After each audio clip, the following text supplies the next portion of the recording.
Del Evangelio según San Marcos. En aquel tiempo Jesús se puso a enseñar otra vez junto al lago. Acudió un gentío tan enorme que tuvo que subirse a una barca. Se sentó y el gentío se quedó en la orilla. Les enseñó mucho rato con parábolas como él solía enseñar. Escuchad. Salió el sembrador a sembrar. Al sembrar algo cayó al borde del camino. Vinieron los pájaros y se lo comieron. Otro poco cayó en terreno pedregoso donde apenas tenía tierra. Como la tierra no era profunda, brotó enseguida.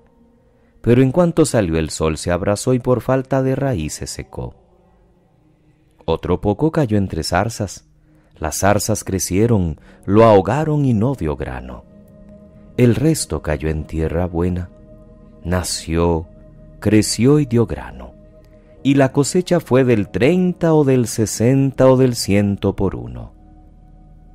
Y añadió: el que tenga oídos para oír, que oiga.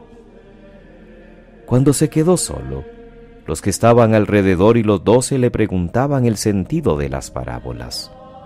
Él les dijo: a vosotros se os han comunicado los secretos del reino de Dios.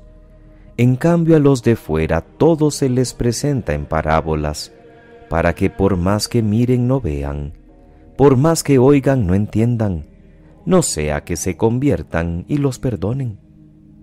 Y añadió: ¿no entendéis esta parábola? Pues ¿cómo vais a entender las demás? El sembrador siembra la palabra.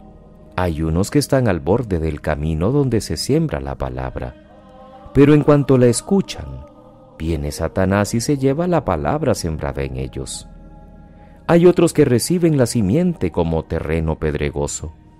Al escucharla la acogen con alegría, pero no tienen raíces, son inconstantes, y cuando viene una dificultad o persecución por la palabra, enseguida sucumben. Hay otros que reciben la simiente entre zarzas. Estos son los que escuchan la palabra, pero los afanes de la vida, la seducción de las riquezas y el deseo de todo lo demás los invaden, ahogan la palabra y se queda estéril. Los otros son los que reciben la simiente en tierra buena, escuchan la palabra, la aceptan y dan una cosecha del 30 o del 60 o del 100 por uno. Palabra del Señor. Gloria a ti, Señor Jesús. Es miércoles 30 de enero, queridos hermanos.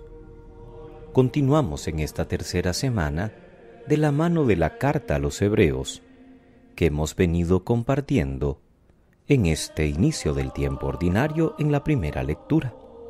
Frente a una humanidad que está en situación de pecado, de lejanía de Dios y de muerte, una vez más el autor de la carta a los Hebreos nos dice que los sacrificios religiosos, tanto de Israel como de otros pueblos y religiones, no sirven para resolver este desfase del pecado. Claro, está referido a los sacrificios humanos. Pero Cristo se ha conseguido para siempre jamás con un solo sacrificio, el suyo de la cruz, la reconciliación perfecta de la humanidad con Dios. El pecado es negación de Dios, negación del hermano, negación de sí mismo y de nuestra propia dignidad. Lo que hizo Jesús fue entregar su propia vida por solidaridad total con los hombres. Y ahora sí que se puede decir que se ha cumplido la promesa hecha por Jeremías: no me acordaré ya de sus pecados ni de sus culpas. Dios ha decidido resolver el conflicto del pecado con su propio dolor, con la propia entrega. La muerte salvadora de Cristo es el gran acto de amor que Dios ha hecho para con la humanidad pecadora. Cuando somos invitados a la Eucaristía, escuchamos que el vino es la sangre de la nueva alianza para el perdón de los pecados. Y somos invitados a comulgar con el Cordero de Dios que quita el pecado del mundo. Es cierto que hay un sacramento específico para el perdón, que es el de la reconciliación, Pero también la Eucaristía nos hace partícipes de la victoria de Cristo contra el pecado, de la reconciliación que nos consiguió entregándose a sí mismo, pagando Él la factura que todos debíamos pagar. La Eucaristía nos debe llenar de confianza, pero también de estímulo, porque a pesar de la victoria de Jesús sobre el pecado, nosotros seguimos luchando en nuestra vida contra el mal que nos acecha dentro y fuera de nosotros mismos. Es la palabra que escuchamos la que ilumina nuestro camino, y la Eucaristía nos da la fuerza para seguirlo. Luego, en la vida de cada día, somos nosotros los que hemos de corresponder a la iniciativa de Dios y vivir según sus caminos y conforme a su proyecto y su mentalidad. El Evangelio de Marcos. Empieza hoy otra sección. El capítulo 4 con 5 parábolas que describen algunas de las características del reino que Jesús predica. La primera es la del sembrador, que el mismo Jesús luego explica a los discípulos. Por tanto, Jesús nos regala hoy la homilía aplicándola a la situación de sus oyentes. Se podría mirar esta página desde el punto de vista de los que ponen dificultades a la palabra, aquellos que son superficiales, los adversarios ciegos, los demasiado preocupados por las cosas materiales. Pero también hay que mirar el lado positivo. A pesar de todas las dificultades, la palabra de Dios logra dar fruto y a veces es desbordante ese fruto.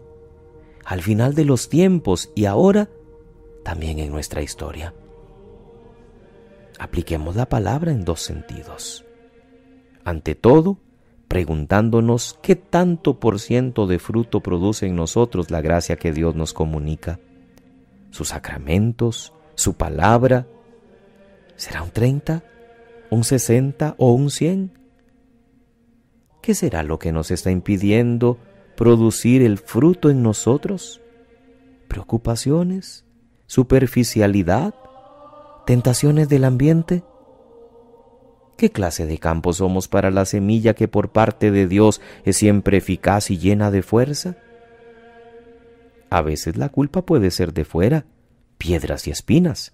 Otras veces nosotros mismos porque somos mala tierra y no abrimos del todo nuestro corazón a la palabra que Dios nos dirige. También haremos bien en darnos por enterados de la otra lección. Jesús nos asegura que la semilla sí dará fruto, que a pesar de que este mundo nos parece terreno estéril, que hoy la sociedad anda distraída, que hay falta de vocaciones, los defectos que constantemente le restriegan a la iglesia en la cara, Dios ha dado fuerza a esta palabra y germinará contra toda apariencia.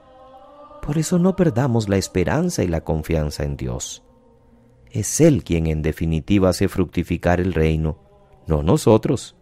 Nosotros somos invitados a colaborar con Él, pero el que da el incremento, el que hace que produzca fruto y el que salva es Dios. Que pasen muy feliz miércoles, queridos hermanos. Que Dios les bendiga.